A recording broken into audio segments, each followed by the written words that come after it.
क्षेत्र में आए हैं, ये आपका क्षेत्र है, क्या कार्यक्रम था?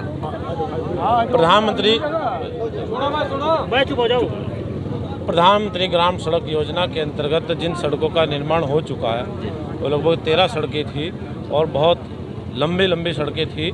बड़ी लागत के साथ उन सड़कों का लोकार्पण हुआ है। माननीय प्रधानमंत्री जी ने वर्चुअल उनका किया है, मौके पर आकर के हम लोगों ने किया है। इसमें शामली ज़िले की अलग है, सहारनपुर ज़िले की अलग है। उनका सहारनपुर में किया गया, 14 सड़कें यहाँ, 13 सड़कें यहाँ पर हैं। बहुत अच्छी सड़कों का निर्माण हुआ है और जो रिक्वायरमेंट थी लोगों की वो पूरी होने का काम हो पाया। जी आपको आपके ऊपर पार्टी ने दोबारा फिर भरोसा जताया है और सामने 3 बार की विधायक, उनकी बहन और पूर्व सांसद की लड़की भी है, तो क्या चल रहा है मन में? देखिएगा, हम लोग लगातार अपने कामों को पूरा करने का काम करते रहते हैं और हमारे पास भारतीय जनता पार्टी की सरकार ने, भारतीय जनता पार्टी के शीर्ष नेतृत्वों ने हमारे ऊपर तीसरी बार भरोसा किया है। एक बार गंगों से 17 में, इसके बाद 19 में, इसके बाद 24 के लिए लोकसभा की तैयारी के लिए लोकसभा में अपना उम्मीदवार बना करके मुझे भारतीय जनता पार्टी के शीर्ष नेतृत्वों ने मेरे ऊपर ये जिम्मेदारी देने का काम किया है। मैं सबसे पहले तो मैं अपने शीर्ष नेतृत्व का हृदय से अभिनंदन करता हूं, स्वागत करता हूं, उनका धन्यवाद करता हूं कि मुझ जैसे छोटे से कार्यकर्ता ने के ऊपर इस प्रकार का भरोसा किया है। और निश्चित रूप से मैं जिस प्रकार से अपने क्षेत्र में काम करता रहा हूं, मैं निश्चित रूप से जिस प्रकार से लोगों का भरोसा मैं जीत पाया हूं, आगे भी हमारे अपने शीर्ष नेतृत्व को भरोसा देना चाहता हूँ कि आपके भरोसे पर खरा उतरने का पूरा प्रयास करूँगा। RLD का साथ मिला है, तो आप को अभी कितनी उम्मीदें? अब आप देखिएगा, पिछली बार ये जो लोग जब चुनाव 19 में लड़ रहे थे, ये सारे के दल सारे दल इकट्ठा होकर के चुनाव लड़ने का काम कर रहे थे। उसमें सपा तो थी, बसपा भी उन्हीं के साथ थी, RLD भी उन्हीं के साथ थी। लेकिन आज की तारीख में बसपा उनके साथ नहीं है, RLD हमारे साथ आ चुकी है। RLD का हमारे साथ आने से भारतीय जनता पार्टी के विचारों से अपने विचारों को मिला करके जो निर्णय उनका रहा है वो स्वागत योग्य निर्णय है। निश्चित रूप से उनका हमारे साथ आने से बहुत अच्छा लाभ होगा, उनको भी लाभ होगा और हमारी भारतीय जनता पार्टी की जो जहाँ सीटों पर उनके लोग हैं, निश्चित रूप से उनके माध्यम से हमारी सीटें और भी मजबूत हुई है। पार्टी में कुछ बगावत के सुर हैं टिकट को लेकर के, क्या कहेंगे? वो सब खत्म हो चुके, वो तो थे कभी, अब बगावत नहीं उसे कह सकते।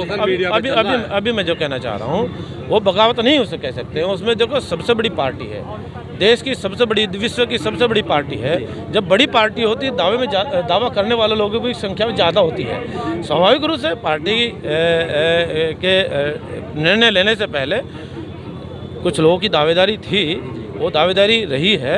अब पार्टी ने निर्णय करने का काम कर दिया, सभी लोग मिलजुल करके काम करेंगे, पार्टी को मजबूती देने का काम करेंगे। फिर से कैराना पर कमल खिलाने के लिए लगे हुए हैं। हम लोग लगातार सभी से बातचीत करने का काम कर रहे हैं और सभी को साथ लेकर के चुनाव लड़ने का काम करेंगे। जाट कम्युनिटी बहुत ज़्यादा उनमें मानी जाती है, क्या लगता है कि RLD का वोट बैंक जाट का बहुत माना जाता है, क्या वोट ट्रांसफर हो रहा है जाट का भी बीजेपी में? हाँ, बिल्कुल निश्चित रूप से वो पहले भी हुआ है और अब तो कोई कमी रही ही नहीं।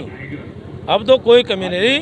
100% अपने गांव के लोगों का वोट हमें भारतीय जनता पार्टी के सिंबल पर, कमल के निशान पर, भारतीय जनता पार्टी के पक्ष में मिलने जा रहा है। अपनी तरफ से कोई कमी लोग छोड़ नहीं रहे हैं, बेसब्री से तारीख का इंतजार करने का कार्य कर रहे हैं। भारतीय जनता पार्टी पूर्व सांसद अमीर आलम खां के बेटे नवाजिश खान भी अभी मैदान में शायद आने वाले हैं, ऐसी चर्चा चल रही है। हाँ जी। तो क्या फर्क पड़ेगा आपकी? हाँ, कुछ खबरें आपकी वोट बैंक के ऊपर?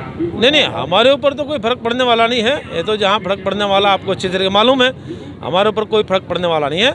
हमारा जो जितना वोट पहले हम लोगों को मिला था, उससे कहीं ज़्यादा वोट अब की बार हम लोग को मिलने जा रहा है। तो आपका कहने का मतलब है कि इनसे जो है विरोधियों को घबराना चाहिए, आपको नहीं? हमें कोई चिंता ही नहीं। जब हमारे वोट में कहीं कोई समस्या नहीं है, हमारा वोट बिल्कुल पैट है, सेट है और काम करने के लिए तैयार है, वोट देने के लिए खड़ा है, भागदौड़ कर रहा है, लगातार फील्ड में है और अच्छा परिणाम निकालने के लिए वो तैयार है, तत्पर है। बस यही इंतज़ार कर रहा है कि हमें चुनाव की तारीख कब मिले और उस तारीख में हम लोग कमल खिलाने के लिए तैयार हैं और वो इंतज़ार में है कि कब हम लोग को ये अवसर मिले, कब हम लोग कमल खिलाने का परिणाम निकालने करके देने का काम करें। तो जो मोदी जी का नारा है, अब की बार दोहराएंगे उसको? मोदी जी ने ये कहने का काम किया है कि जिस प्रकार से देश की आर्थिक स्थिति पहले बहुत कमज़ोर रहती थी, बहुत पिछड़ी हुई रहती थी। 10वें 11वें स्थान पर मोदी जी ने जब बागडोर संभालने का काम किया था, उस समय देश की आर्थिक स्थिति 11वें स्थान पर होती थी। और 10 साल के अंतर्गत, ये 2 बार के कार्यकाल के अंतर्गत मोदी जी ने आर्थिक स्थिति को बहुत मजबूत किया है।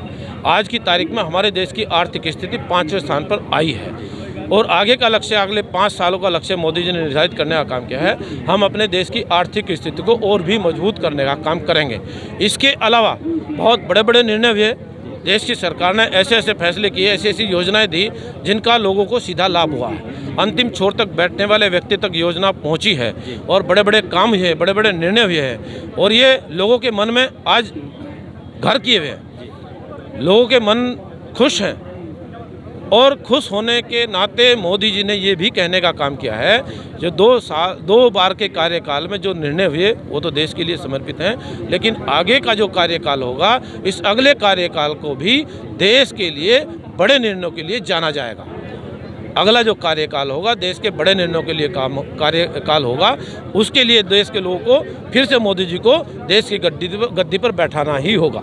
अपने अगले कार्यकाल के बारे में क्या कहेंगे? मैं यही कहना चाहूँगा, मेरा जो पिछला कार्यकाल रहा 5 साल का, जो लगभग पूरा होने जा रहा है, जो मैंने अपनी तरफ से एफर्ट्स में कर सका, जितना प्रयास में कर सका हूँ, जितनी भागदौड़ में कर सका हूँ, मैंने कोई भी कमी अपनी साइड से नहीं छोड़ी। लेकिन इतने भागदौड़ के जीवन में, इतनी समस्याओं के बावजूद हम लोगों ने बहुत सारी समस्याओं का निराकरण भी किया है। कहीं जो समस्याएं रह गई है उनको हम लोगों को आश्वस्त करना चाहते हैं, उनको विश्वास दिलाना चाहते हैं। अगले नंबर पर उनको हम लोग प्रायोरिटी पे पूरा करने का काम करेंगे।